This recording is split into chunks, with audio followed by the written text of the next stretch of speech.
Good day, everyone, and thanks a lot for tuning in. This is the last talk within the Academic Fringe Festival series, and for this particular edition on crowd computing and human-centered AI. I'm extremely thrilled by the speaker who's joining us this afternoon, evening, or morning, depending on where you are around the world. Edith Law is an associate professor at the David R. Sheraton School of Computer Science at the University of Waterloo, and her research focuses on how people can enhance intelligent systems, as well as how people can make sense of intelligent systems. Her work is really well known in the human computation and crowdsourcing communities, but also beyond these fields. She's interested in developing technologies that leverage the AI-people partnership to tackle more complex problems in business, science, and medicine, some of which she will reflect while she takes us through her talk today. I've personally been a pretty big fan of Edith's work, and I'm really, really happy to have her here with us. So thanks a lot again, Edith, for taking your time and being here with us. And I'll just hand it over to you now. Take it away. Okay, good afternoon, Netherlands, or wherever you are in the world. Thank you for having me. So let's jump in. So much of crowdsourcing, as we know, is based on microtask crowdsourcing, and is based on three key ideas. It's the idea of making data production scalable by making a task small, making a task something anyone can do, and using AI to coordinate the process. And so we asked the question, what if we crowdsource something complicated, like the annotation of medical time series data? Now, medical crowdsourcing is not new. Prior work has shown that the crowd can actually achieve expert level performance. For example, in the analysis of red blood cell smears, experts were within 1.25% of expert accuracy. And similarly, in parasite counting, non-expert are known to achieve something like 99% accuracy. But time series actually pose additional complexity. And so in this talk, I'll talk about two projects. The Crowd EEG project, which is led by my former PhD student, Mike Shakerman. He is here now, but I think he is on his way to work, he said. So he has his camera off, but I'll introduce you to him maybe later if he turns his camera back on. And also a second project called Mechanical Heart, which is led by my former master's student, William Callahan. As you can see that there are many people involved in these two projects, but Will and Mike are really the ones who developed the systems and ran the studies. And they were really instrumental in leading the projects. And a lot of the slides from this talk actually came from them. So I wanted to acknowledge that. So this is kind of going to be an epic talk where I try to summarize three theses and 5 papers within 30 to 40 minutes. Wish me luck. And to kind of give you a sense of these projects and how they touch on 3 questions. The first question is, can we involve non-experts in these complex tasks? How do we involve experts? And finally, what roles can AI play? And so first, the non-experts. Let's look at the problem of sleep stage classification. How we sleep is often indicative of health conditions. And so to analyze sleep, technician would measure brainwave activities and other physiological signals like eye movement or breathing to understand how a patient sleep. And so after recording, the technician would usually take this recording, and for every 30-second chunks, they have to determine whether the patient is awake in deep sleep, which is called REM sleep, or in 3 other stages of sleep, N1, N2, and N3. And so how can we take something so complicated and try to engage non-experts? Well, maybe we can have the crowd perform a smaller part of the task. It turns out that a big part of sleep stage classification is about analyzing small EEG patterns. So for example, rapid eye movement is related to REM sleep. And if a patient is awake, you often see alpha wave in their brainwave activities. And sleep spindles is, which is going to be a key part of our first study, is actually indicative of N2 stage sleep. But the identification of sleep spindle is actually non-trivial. because it is based on very fuzzy definitions. For example, like a spindle oscillates somewhere between 12 to 15 cycles, and is somewhere between half a second to a second, and is usually slightly taller than the waves next to it, and its shape is, something like a diamond or a football. Those are the instructions that are used to identify a spindle. And so we had crowd workers attempt the spindle classification task. And using this interface, workers can browse through examples. They can see guidelines on how to classify spindles. And then they're given a series of training exercises where they can highlight spindles, and then the interface will show them the real answer in gray. And after a brief training round, they go on to actually just try to detect where the spindles are in about 50 windows. And so for each annotation, we consider it correct if the bounding box overlap with the ground truth. And like some prior work, our results show that the workers can actually do this task. They can achieve reasonable precision and recall. Now, what about something like heart sound classification? A normal heart sound produces two sounds, S1 and S2, which is known as the lub and the dub. So when you hear a heart sound, it's usually sound like lub, dub, lub, dub. And when you have abnormality, it usually presents itself as heart murmurs, which has a characteristic whoosh sound, and it's usually created by turbulent blood flow. So here's what a clean heart sound sounds like. And here's what an abnormal heart sound sounds like. So to understand the extent to which the non-expert crowd can classify heart sound, we created two tasks. In the classification task, workers listen to a heart sound, and they have to determine whether it is normal or abnormal. And our interface actually presents segmentation data so that workers know when the beat begins and ends. Workers can click play and a space bar to stop and start the audio. They can pan using scroll bar, change volume, change the signal by zooming in and out. And then when they're ready, they classify and they move on to the next task. In the second task, we have people actually detect where the murmurs are. And so workers are asked to pick out the murmurs if they exist.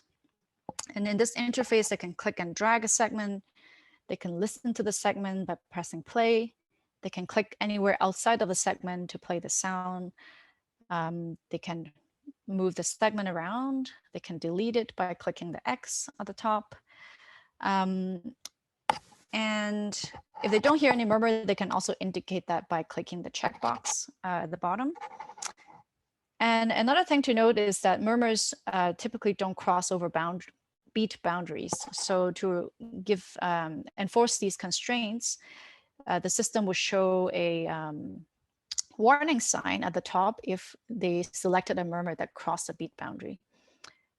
And just like before, we also have an example viewer where people can listen to two heart sounds side by side and compare them. These are basically the only training they get are these set of examples. And so we conducted an experiment where we had each worker is given 10 recordings, 5 of which are normal and 5 are abnormal, and each recording has 10 beat each. And the data set is sampled from PhysioNet Computing and Cardiology Challenge, which consists of both clean and noisy recordings from a variety of heart conditions. And we looked at 3 different methods for generating these abnormal, normal prediction. In the classification method, workers do the classification task, and we aggregate their votes by majority vote. In the detection task, we ask workers to identify murmurs, which we take as indicating that the heart sound is abnormal. And then we use the majority vote to determine the final label. And finally, we have a third method, which is called crowd ensemble, that look at the 2 methods, classification or detection, and see which one is more confident. And then we use that label as the final classification. And then we compare these crowd method with several pre-trained classifier that was submitted to the PhysioNet challenge. And the result here shows that the crowd actually perform just as well and maybe sometimes better than machine classification. So I hope that I gave you a little bit of a sense of the flavor of problem that we're dealing with here. So to the question, can we involve non-experts in these tasks? The answer is maybe to some extent, and maybe perhaps better than we thought. And so the second question is, how do we involve medical experts? So the straightforward answer is that we can involve them in handling difficult edge cases, but the expert crowd actually have its own peculiarity. If you put a bunch of medical experts together, they're bound to disagree with each other. Sleep technologists, for example, they are known to have about 20% chance of disagreeing on the classification of an EEG segment. And disagreement can happen due to a lot of factors, including individual differences like people's personality or how they interpret the problem. The characteristics of the data, like how complex the signal is or how noisy the record is. The quality of the task instruction and also the way the data is presented to people can also cause disagreement. And traditionally, we like to, in machine learning or crowdsourcing, we like to eliminate disagreement by using majority vote or other computational method like EM algorithm. But here we take a different stance. We think that there is in fact valuable information in the disagreement itself, which should be preserved or even leveraged. And in a prior study, we actually conducted a study that showed that the quality of crowd work can be improved if workers are given a chance to discuss their opinion on ambiguous cases and attempt to resolve the disagreement. So we wanted to see if the same results would apply in the medical setting. And so here, first we conducted a formative study where we had 3 sleep technologists independently classify an EEG record. And then they met and discussed these disagreement cases, both in person and online. So essentially, Mike ran the study in the hospital where they just put 3 people in a room together to talk about these disagreement cases. And there were some very interesting observations. For example, we saw that interpersonal dynamic can actually affect the discussion and the outcome. We also saw that if they resolve certain disagreements, it usually causes a small cascade and cause consensus for the subsequent EEG windows. And from this, Mike developed a web platform that enabled a panel of experts to annotate and deliberate on disagreement cases. And the workflow here has 2 stages. First, all the panel member, they independently perform an initial classification pass over the entire EEG record. And with this interface, the grader can adjust the viewer to see the signal under different resolution. They can navigate back and forth in the record. They can adjust any classification label that they saw previously or even currently. In designing the interface, we try to emulate what the technicians already use in the hospital. So for example, we give them hotkeys to navigate and classify. This is something they're used to and they expect. And then in the second stage, the experts are notified by email to log back onto the system to review the cases where there's disagreement. Each expert reviews and reclassify all the disagreement cases in a round-based fashion, so 1 expert at a time. And each expert is shown all the decisions and rationale from the previous rounds. And when they log in, they automatically get to point to the first disagreement case. They can navigate to the next case and to the previous case using, I think, the buttons that are the red buttons are at the bottom, but it's covered by the panel. The interface also draws attention to what cases have conflicting classifications. So you see that little red circle here shows that there are 2 people that classify the stage as N2 sleep, even though you thought that it was an N1 sleep. And so finally, another feature of this platform is structured argumentation. So when you decide on a particular classification, you're asked to select a specific rule from the medical guideline to explain your choice. And you're asked to indicate the extent to which you believe that the rule-specific evidence criteria actually met. And you can also provide an additional comment. So these are things that when you come to a disagreement case and you make your classification, you need to provide your rationale, and these rationale are shown to the experts who are coming into the system to review these cases in the next round. And so this adjudication platform was used to run an observational study where we recruited 36 experts from around the world. And these experts are grouped into 3, and each group assessed one EEG record that consists of almost 10,000 segments. And in each group, there's one round of labeling where the experts cannot interact with each other. And then after that, in a round robin fashion, the experts revisit the platform to review all the disagreement cases. Participants are also given a pre-study and post-study survey. So the first thing to note is that almost half of the cases resulted in some level of expert disagreement over the classification. And of the disagreement cases, about 1/3 still remained unresolved after the adjudication. So after the expert come in and review the disagreement cases. There were 15 waveform features that were mentioned in the structure prediction. And the graph here is actually plotted in the logarithmic scale, and it shows that some features are mentioned exponentially more than others, meaning that some features are really crucial in determining whether a case is resolvable or not. We consider a large number of other factors to explore why experts disagree with each other and why disagreement may persist. And we found a couple of things. First, there's differences in work experience and geographic location are significant predictor of disagreement, but credential is actually not.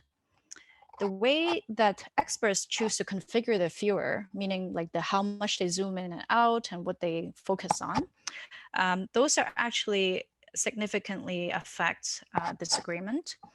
And this suggests an interesting feature in the future that let experts, for example, see the data in other people's point of view. This could be an interesting feature to add in the future. And finally, patients that are diagnosed with a neurological disorder cause more disagreement than healthy patients. And segment with complex frequency composition are also more likely to cause disagreement. A second question is, why do certain disagreements still persist after adjudication? We found that certain features mentioned in the argumentation to be predictive of whether disagreement persists. But the more interesting finding is that groups in which one expert have higher credential than others are more likely to resolve disagreement than groups in which all the experts have similar level of credentials. And so this is kind of interesting because in our platform, the experts are anonymous. They can't see who each other is. They also don't know what the level of expertise is. So we think that the argumentation dynamics may play a role in resolving disagreement, and these credentials actually kind of surface themselves in the argumentation itself. And finally, our expert agreed that the adjudication process was useful for generating a reliable hypnogram. And the final adjudicated hypnogram can be trusted more than the hypnogram from their first pass. We also saw something else that's interesting in that after adjudication, the percentage of REM sleep that were labeled as REM sleep decreased. And this is significant in that REM sleep is used a lot, or the percentage of REM sleep in sleep recording is used a lot in diagnosing diseases such as sleep apnea, Parkinson's, and Alzheimer's. And so to our question, how do we involve expert? The short answer is we can have them handle edge cases. The longer answer is that a group of experts is still a crowd. So they still can make use of technology that can coordinate the contributions. And these technology also need to be designed to respect the experts' work culture and their expectations. In our final question, we looked at how AI can play a role in these systems. So in our work, three distinct roles came up. Lowering the role of lowering expert involvement, the role of hiring based on learning potential, and the role of enhancing abilities of expert to handle edge cases. In crowdsourcing, often the objective that we hear a lot about is to hire as few workers as possible to save on costs while generating very accurate output from aggregating opinions. So this is something we also explore, except we like to involve both non-experts and experts. So in the Heart Sound project, we explored a hybrid human-machine framework so that we can decide, using an algorithm, decide whether to route a heart classification task to the crowd versus the expert. In one version, we only involve machine classifier and the crowd. And so here the system sends the crowd instances that classifiers are uncertain about, and the label is determined through majority vote, and the uncertainty of the crowd is determined by the percentage of their agreement.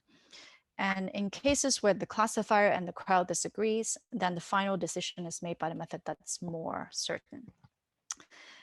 In another version, we included the classifiers, the crowd, and the experts, and we embed an additional routing rule that sends an instance to the expert when the crowd is not confident enough.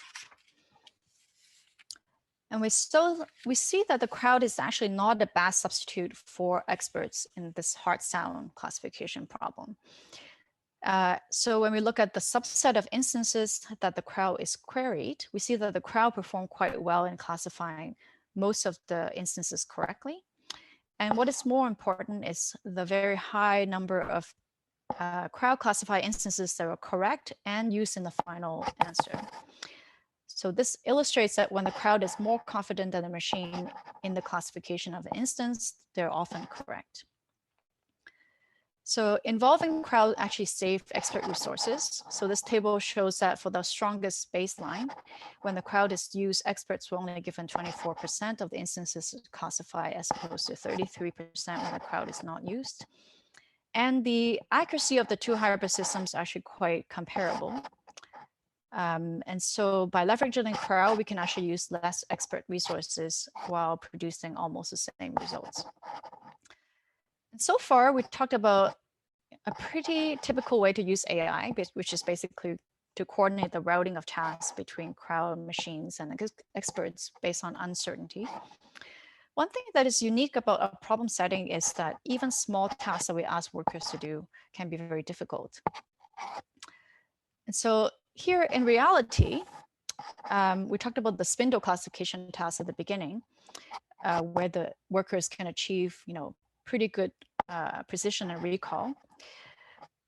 In reality, though, the workers start off not knowing that much, but they learn over time. So for example, in the Spindle class detection task, here's what the accuracy of the worker actually looked like as they process more windows. They increase over time as they see more examples. And we can also, so because of that, we can actually model how workers learn using something like a hyperbolic learning curve to estimate both the current quality as well as the future projected improvements. So in this study, we introduced a dynamic hiring mechanism that routes tasks to workers, not based on the current quality, but based on their learning potential, how much they can improve in the future. We use a decision theoretic framework to model this hiring problem. And ignoring all the technical details here, the idea is to formulate the hiring problem using an MDP, but then to incorporate notions of learning potential into the problem. For example, we can design the reward function to take into account both hiring costs, but also a projection of the worker future quality.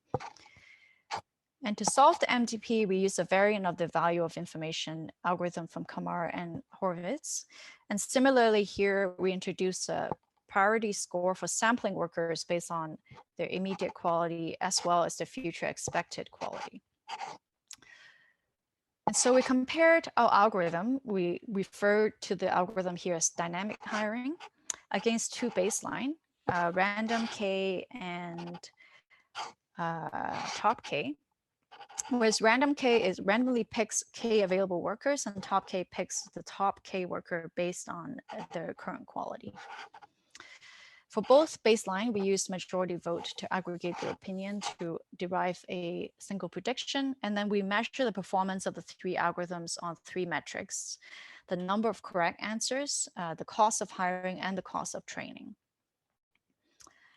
In one simulation study, we simulated 100 workers whose performance follow this hyperbolic learning curve model, and we made up 1,000 binary tasks and run each hiring algorithm 30 times and averaged the results.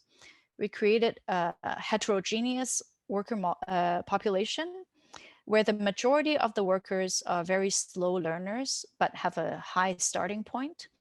Whereas also there's a small group of workers that starts poorly but are fast learners and can outperform others quickly. So this is kind of an interesting scenario where there's some people that are good, but they learn slowly, and there's some other people that are not so good at the beginning, but they learn really quickly. So here we can see that it is a challenging situation for top K, which may be easily misled to hire slow learners with better starting quality than to take advantage of the fast learners and their better performance in the future. And the graph for dynamic hiring here shows that because of the small number of high potential workers at the beginning, it takes dynamic hiring quite a while, about 200 tasks, to locate and hire these workers. And then the fluctuation towards the end is due to the algorithm constantly exploring unknown workers who have a low initial quality, but recognized by the system as potential fast learners. And so by taking advantage of the fast learners, the dynamic hiring algorithm actually outperformed the top K by a large margin, with 15% improvement in quality. And more importantly, the hiring cost savings is significant. It's about 43% if you take into account both training and hiring cost. We also tested this algorithm on the sleep spindle task. So here we assigned the first 20 tasks as training, and the top case sample all the workers for 20 tasks first before hiring for the remaining task. And the dynamic hiring also estimate the learning curve based on the first 20 tasks. We retain only workers who completed all 50 windows, and this is only 15 workers in total who did that. And we use these different algorithms to pick and choose workers to hire based on their, I guess for our algorithm, we use the algorithm to pick them based on their learning potential and not just their current quality. And here you can see that the dynamic hiring algorithm produced 62% reduction in terms of hiring cost, and it costs even less than random K, which has no training task. And so for this non-trivial classification task, the dynamic hiring procedure actually produced significant cost savings without losing out on performance.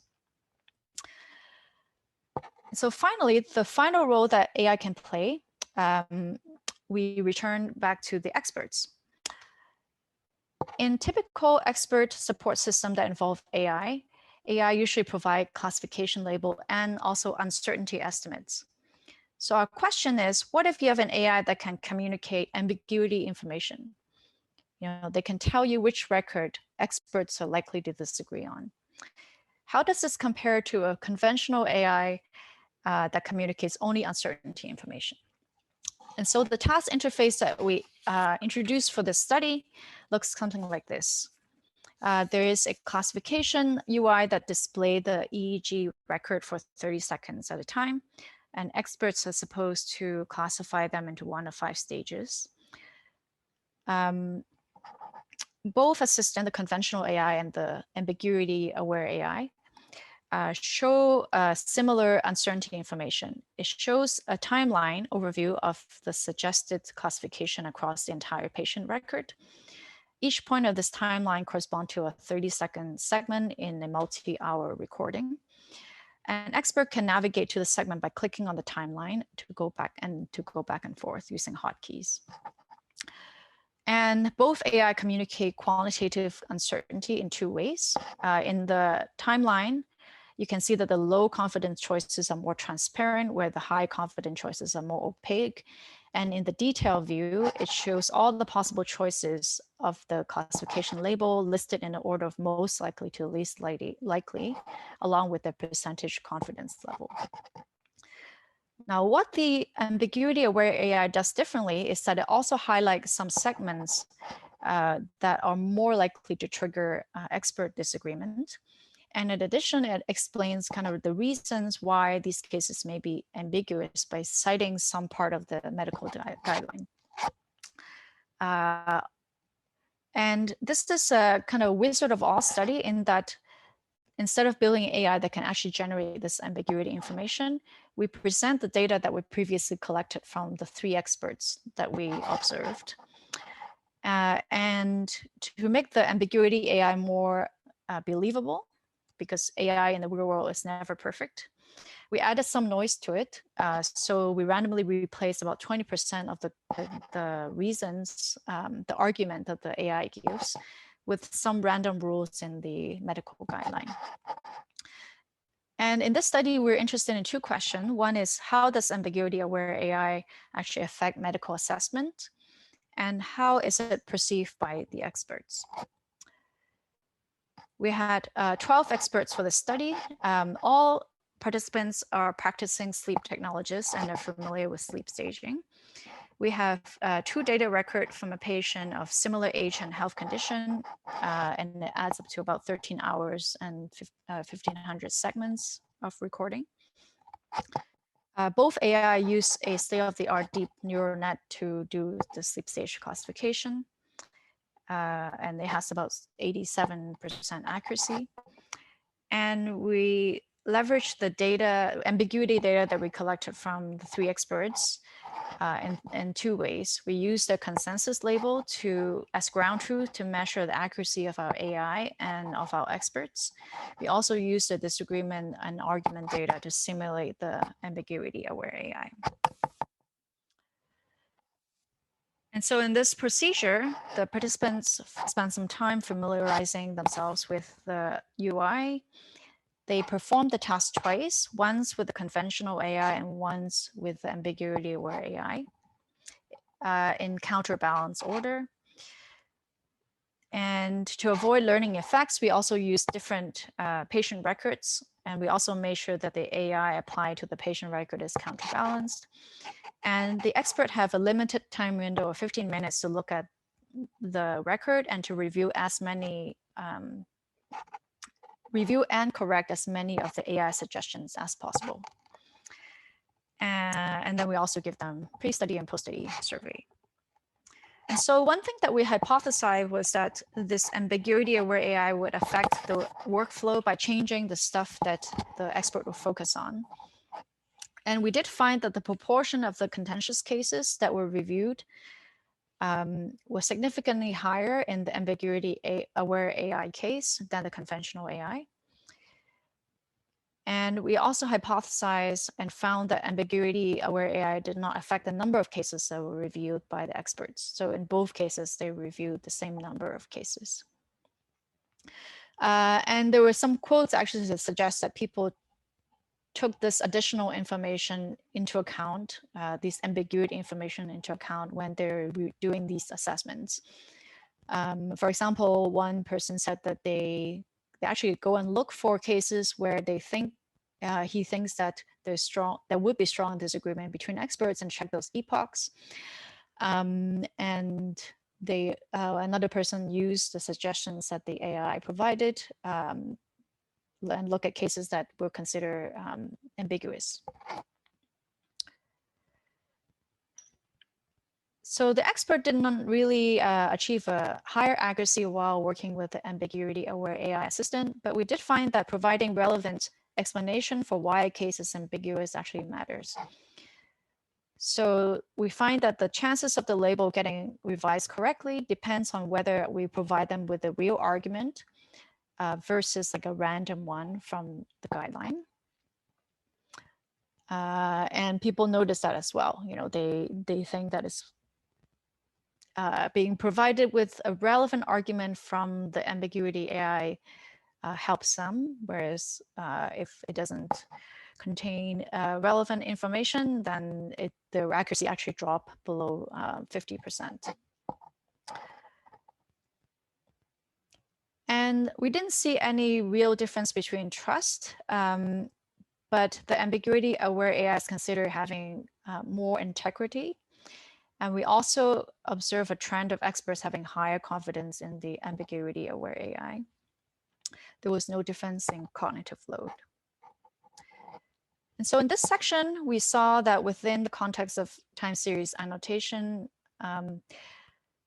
AI not only can coordinate machines on experts and expert resources, but there's also novel uses of AI, such as using algorithm to hire people based on their learning potential and having AI communicate information to focus expert attention on ambiguous cases.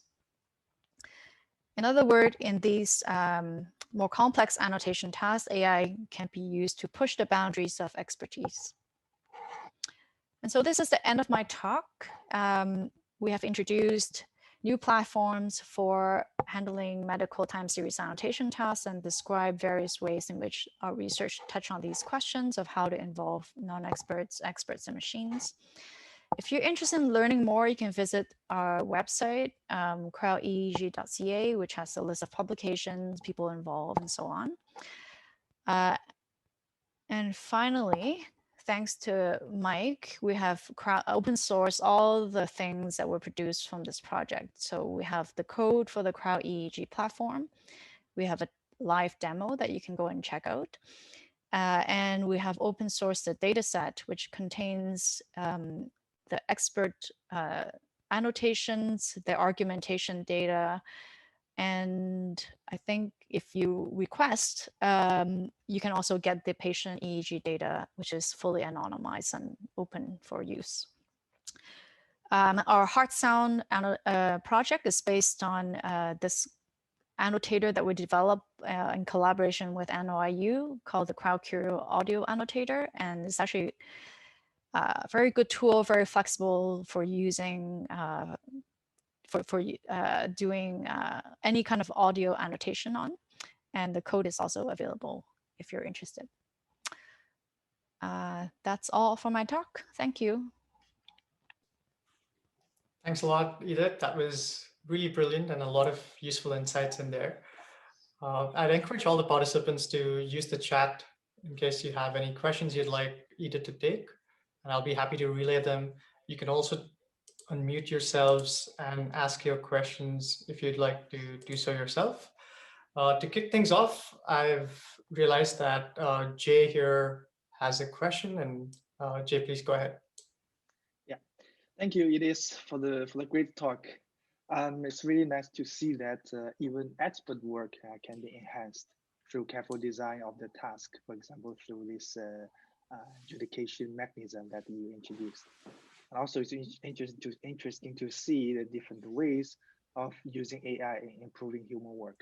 So at Delft, we are currently working on leveraging human intelligence to improve AI systems by, for example, involving experts and the crowd to identify the unknowns of machine learning systems. So we are particularly interested in seeing which tasks humans can do better than AI systems. So from those tasks where humans have been involved to check cardio or brain signals, what are those, are there any general characteristics of the tasks that you see humans or crowds can do well and can do better than AI systems?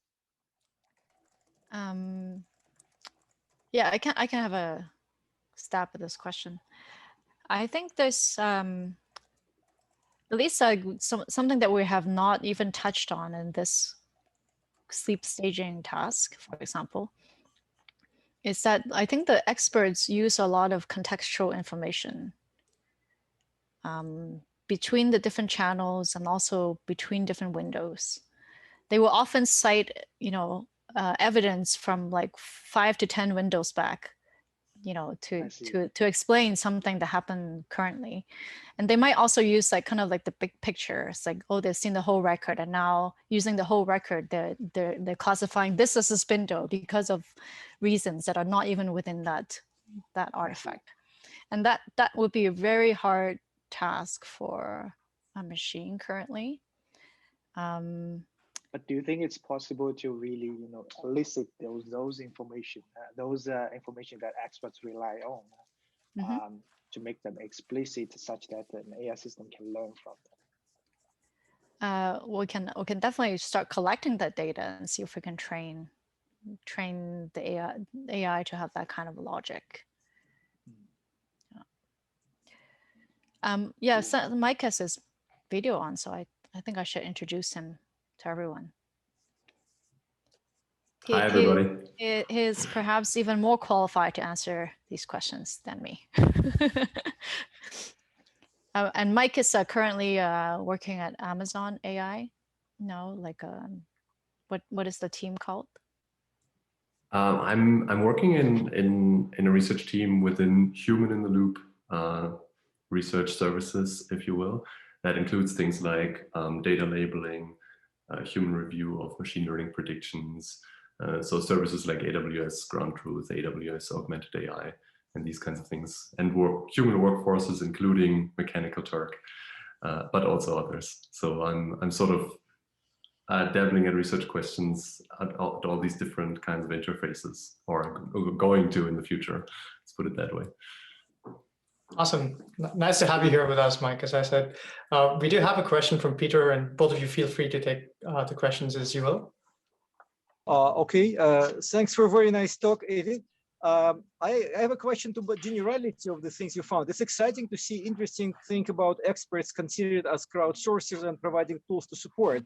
But the question where it's really close to my experience is discussion of papers in the conference reviewing. They're like experts frequently disagree. So I wonder, because you're expert in the field, which part should inform which part? Is it like your research and medical expert discussion could make us better in getting experts to agree about research papers, or vice versa? The current state of research paper discussion is really so high that it could inform your medical work.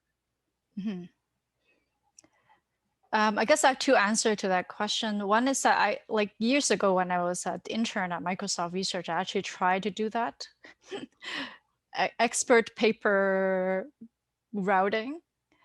And what was interesting is that like the same person always get routed all the papers because everyone thinks that he has high expertise and lots of time. And so bottleneck becomes an issue when you have AI system that coordinates routing of papers or something like that. The second answer is I have recently thought of that because in one of my graduate courses, I am getting students to read about HCI methodology and come up with rubrics that describe what makes an experiment a good experiment, what makes a field study a good field study. And they read a couple of articles in a group, and then they come up with their own rubric. And I thought that was like a really good exercise because once they wrote it down, they were able to take another paper and articulate why they like that paper and what dimensions it get a 4 or 3 versus a 2. And I often wonder why we never use rubrics in paper reviewing. Like we're not given, why don't we just get a form that says, there's like these 6 criteria, and then this paper score like 4 on this criteria because, it didn't give enough evidence for certain things or something. And so maybe it's kind of related to the structured argument work that Mike did, where in at least medical domain, people use guidelines, and they have, even though they're kind of like fuzzy, and I guess guidelines are all different between different institutions and different countries, they at least are operating within the same framework. So I thought it would be interesting to have a rubric system for paper reviewing and somehow have people resolve disagreement based on these more fine-grained categories. Yeah. Thanks, interesting ideas. So we're not using any rubrics when reviewing papers. Scary. Well, thank you. Thanks, Peter, for your question. I have one quick question that I'd like to pose, and then I see that there are a few more coming into the chat. I was quite interested in the very last project you spoke about, Edith, where you looked at ambiguity awareness and using ambiguity as an instrument to perhaps create more trust in human AI interactions. That was a small takeaway that, a spin, if you may, that I gathered from that last work. And I was wondering if through your, through the course of your work in the project, if you observed perhaps other factors that influence trust and trust formation or evolution between the experts and the AI assistant. So did you come across different aspects that could potentially help shape trust formation better, ambiguity being one such factor, perhaps? I mean, I can talk about, I have a different line of research that's about curiosity. And I haven't formulated this clearly in my head yet, but I often thought that there was some connection between how willing, like people's curiosity about AI systems and how much they will develop trust over time. Like what I mean is, when people are curious about the black box, they usually want to experiment with it. And then when they experiment with it, they learn more about the system and how it functions under different circumstances. If they lose curiosity, they just treat the black box as this stupid thing that doesn't do anything. And they start using it in that way, right? They'll be like, oh yeah, you want to say Alexa, but like my voice assistant doesn't do anything so useful. So I'm just going to use it as an alarm clock. And so I feel like there's this idea of like maintaining, if the AI can somehow maintain people's curiosity by letting them know that they are learning and they are changing over time, that could be a way to maybe that kind of ambiguity information or can be used to develop trust. I don't know if I'm making sense. That's a very interesting perspective. And I wonder how system accuracy or the utility of the models itself would then square up against instilling curiosity in the user, right? You could right. probably trigger curiosity, and then at some point, this would only mediate the interaction with respect to the utility of the model itself, right? Do you have any thoughts about that? Do you think? Well, it's kind of weird how people treat.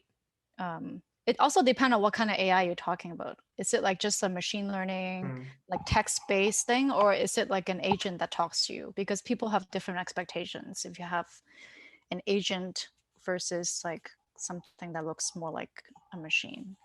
But I often thought that when a teacher teach a child, it expects it to change, right? It's like, okay, you don't understand this now, but I know that you will get it. Whereas when people treat machines, there's like this expectation that, oh, it either has to be good or it's either like functions well or it doesn't function well. It has no notion of like this thing as a living, learning being, right? So I wonder if that's the kind of relationship that is needed in the future between AI and people, is that people need to recognize that this thing is not perfect and it's not going to be perfect, but it's going to change over time. And it might depend on you for it to change in the right way. Right. Thank you. One very direct follow-up question before we move on to Alessandro, who has a question as well. And maybe Mike can probably take this since he's also been kind enough to make himself available. I was wondering, in the very last experiment where you looked at trust, did you consider the notion of trust evolution at all, or did you just measure trust at one point in time right at the end? Yeah, I can take that question. We did not look at trust evolution for this particular experiment. This is actually probably one of the limitations of that work, where it would have been interesting to see if we repeat this exercise, 7 times over the course of a few weeks and measure every time, what do we see? That would be a much more much more sort of ecologically valid perspective on that, I think. But given sort of like the overall finding that we didn't see differences in overall aggregated trust, but only in some of the subcategories like integrity, that was one of the avenues we sort of deprioritized for following up. But that's a really good question, I think. Thanks a lot, Mike. Alessandro, would you like to go next? Yeah, thank you. No, I just wanted to maybe reattach to this idea of curiosity as a trigger to well, co-evolve the relationship between the machine and the human. It's somehow a known fact that people attach moral status to machines, right? So they develop attachment to their I don't know, social companion, right? Those robots that give companion, and that's different from. I mean, I guess curiosity is embedded into that, but it speaks to a different form of trust that might also be related with curiosity, although I don't know if there is any causal relationship between the two. Like, are you curious about something that you care about, or you care about something that you're curious of? I don't know if you had the chance to reflect on this. How do you think those things somehow relate to each other? Do we need to care about a machine to do something good for it? Interesting. I do think like you have to treat the machine as something that is not quite a machine in order to have this tolerance for bad performance. I don't know if that's the right way to say it. Like when you say, for example, you trust a toaster, what do you really mean? You mean that it works 100% of the time, all the time. Like it doesn't surprise you with bad toast at random times, right? But a child can easily do that. They can often surprise you with bad behavior at random times. But somehow we treat the toaster and the child differently.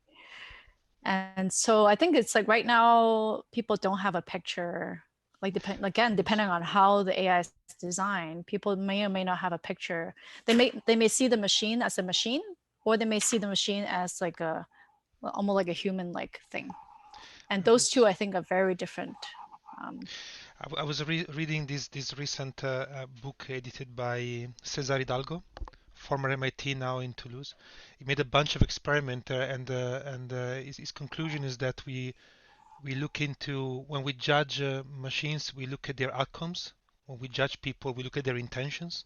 Right? And so to come back to your case, right? If the outcome of a toast is a badly toasted toast, right? I mean, we don't question the intention of the machine. It's just like the outcome that matters, right? But if a child does something wrong, we somehow, and again, in the context of like being willing to do good to a machine, deprived of classical extrinsic intentions, if you want, the ones that are driven by economical nature or social status or whatever it is, what actually needs to be triggered to have a genuine, spontaneous care, like right. It's an open question. But it was triggered by your reflection, which is But that's nice. Really interesting, because it suggests to us that like we often talk about we want the AI to be transparent so that we can trust it, but actually trust is depending on how we see the machine, like its intentions, its ability to change. And so it might suggest that if you design a machine in that way, then you can actually address the issue of trust much better. Yeah. Thank you. Great. I think that was a great chat on how shaping expectations, I believe, is probably fundamental in how trust can form and evolve. We have a couple of more questions before we can let Edith go, if you don't mind, Edith. We have one question from Nikhil. Nikhil, would you like to unmute yourself and ask it yourself, or do you want me to relay this question? Yeah, am I audible? Yes, you are. Yeah, just curious about the last project that was mentioned in the talk. Did you see any correlation between the uncertainty produced by the model and the ambiguity that was present in the deliberation data? This might be something Mike can. Yeah, I'm happy to take a stab at that. So yes, there is definitely correlation there.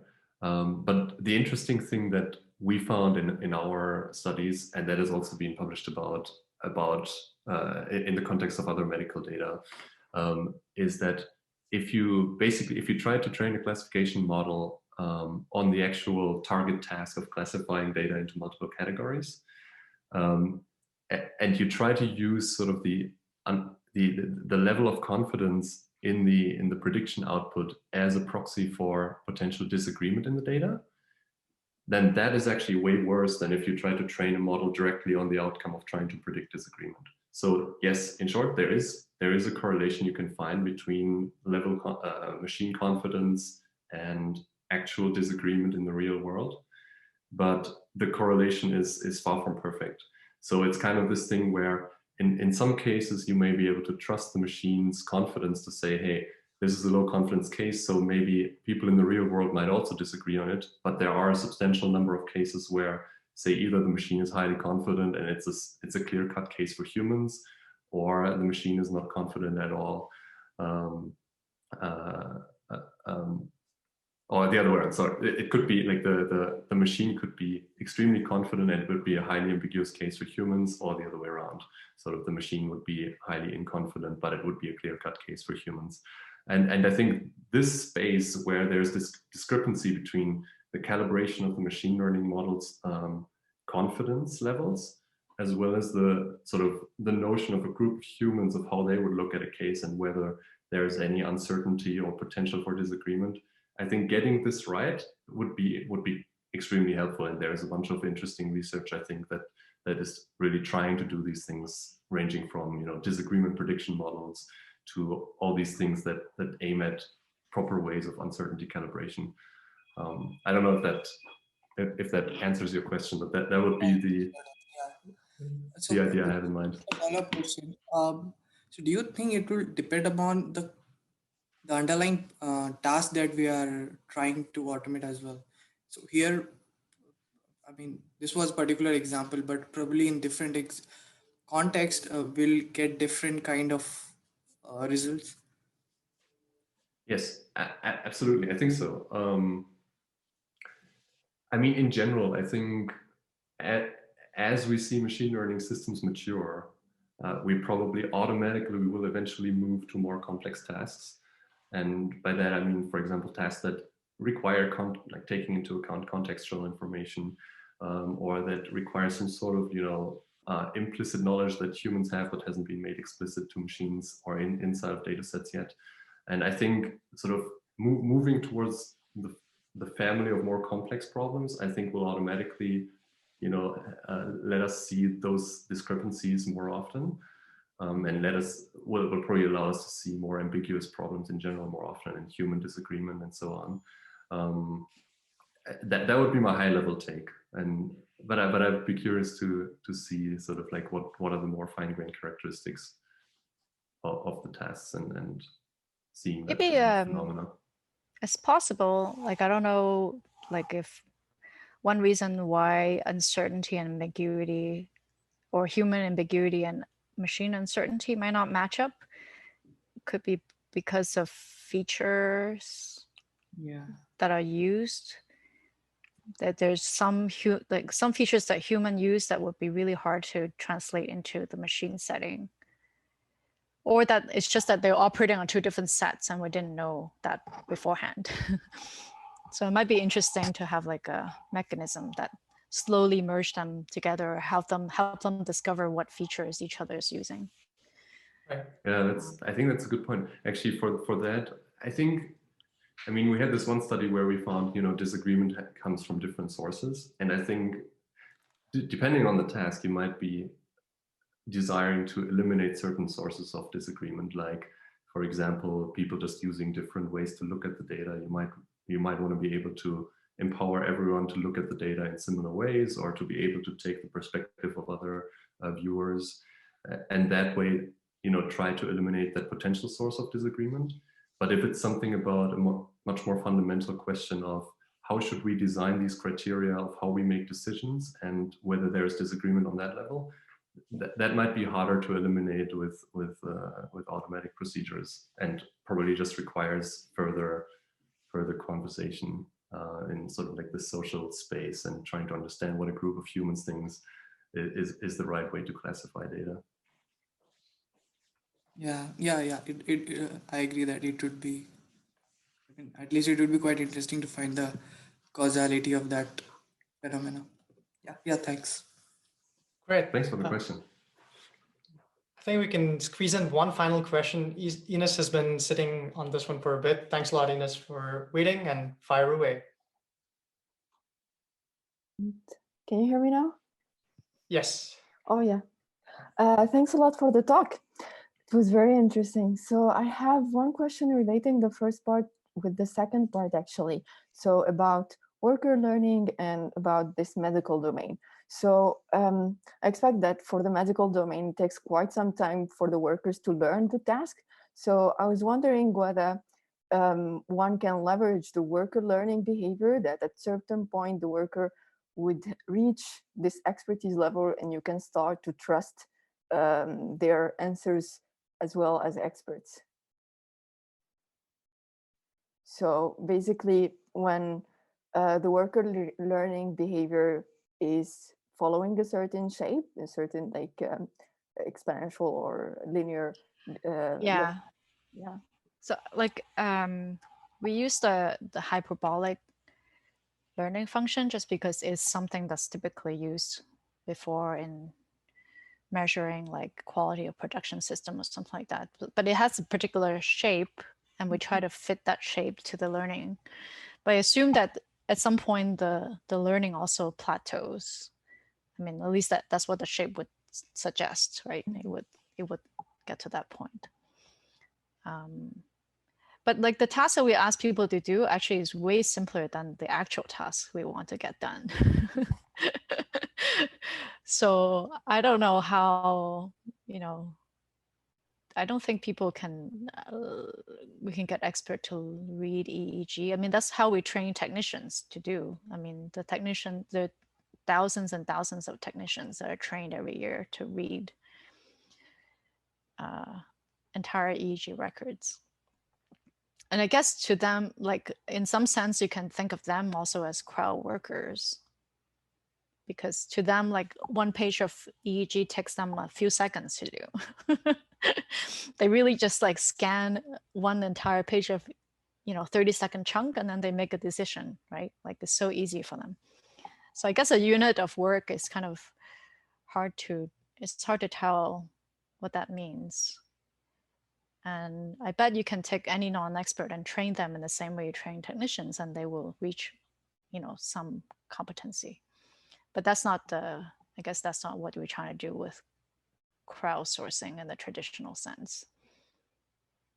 Okay, so you simplify the task as much as possible for the crowd to be, so that it is accessible to the crowd. Something like that. At the beginning of the project, when we were still a bit naive, we thought that maybe the crowd can pick out these patterns. And then once we have the patterns, like, if it's present or not, then we can combine also other evidence from the page. For example, like what is the amplitude of each channel? And then we can then throw all the collected data into like a system that can give us like a sleep stage. And so we only did spindles. There were about 7 other patterns. And we also find that it's actually quite time consuming to pick out these patterns. Like at some point, I think we also had experts trying to do that because we want to have ground truth and training data for the workers. So we had experts actually go through each page and highlight all the spindles, highlight all the K complexes. And they really don't like that. Like experts really don't want to do that. They don't even do that in typical medical EEG analysis. Okay. So yeah. You. Thanks. Sorry to jump in. Very quick follow up on that. I don't want to keep you for too long, Edith. So no worries. So from what you said, it seems that it would be a very good idea if we can define, for example, a general recipe that would allow us to really, for example, decompose these complex tasks and separate those ones that the crowd can do well. But I guess this is not that an easy task, right? So because there we would need to involve a lot of the experts to really tell us what are the things that potentially less trained people can do. But then it seems to me just a very nice idea, right? If we can, get some findings about, hey, this kind of task, maybe a crowd can always do it well. Just a thought. Yeah, I would say it's not that hard to decompose the task, in the sense that the medical guideline already tells us how to decompose the task. Like the type of rule for classifying sleep stages is kind of like, if this channel has this kind of amplitude, if we see spindles, then it's classified as this, right? It's like very clear kind of if-then rules. I think that the difficult part is like, to train a crowd worker, you need to like develop training materials that explain what is and is not a spindle. It's actually quite expensive. Like, one EEG record is like 8 hours in 30-second chunks. That's like, I don't know how many, what's the typical length of an EEG record? Super long, right? And if you want like 3 workers per window, and then you multiply that by the training time and everything, actually it could come up to be a very expensive thing. So it might be actually cheaper to pay one expert to go through the entire record than to have a crowd, But if you, I guess like the flip side is that if you did manage to train a bunch of workers, like say 1,000 workers who are all trained in picking out these patterns, they're all like completely trained and they're like ready to go, then it might be quite feasible. But getting there, I think it's not a trivial problem. Like it would be nice if the world has like a 100,000 people who can pick out sleep spindles, and then we can do this much more quickly. Thanks for sharing. All right, I think this probably brings us to the end of this talk and the Academic Fringe Festival in its first edition. Thanks a lot, Edith, once again for being here and for willing to do this. Thanks a lot, Mike, for joining as well. I see that Alessandro has raised his hand, or is this from before? No, all right, okay. Well, so thanks a lot, Edith, again. It was brilliant to have you here. Yeah, that was great. And thanks everyone else to meet everyone. Thanks everyone else for tuning in as well. And I hope you've enjoyed all the talks in this series. Do watch our space, because this is not the end of it all. We will have a second edition in the near future. But yeah, I think it's been a very happy and successful gathering in this first attempt at putting together a nice speaker series that everyone can access. Thanks again for being a part of it, everyone, and see you around. This is Ujjwal Kadiraju at WisDelft, and this is the Academic Fringe Festival. Have a good day.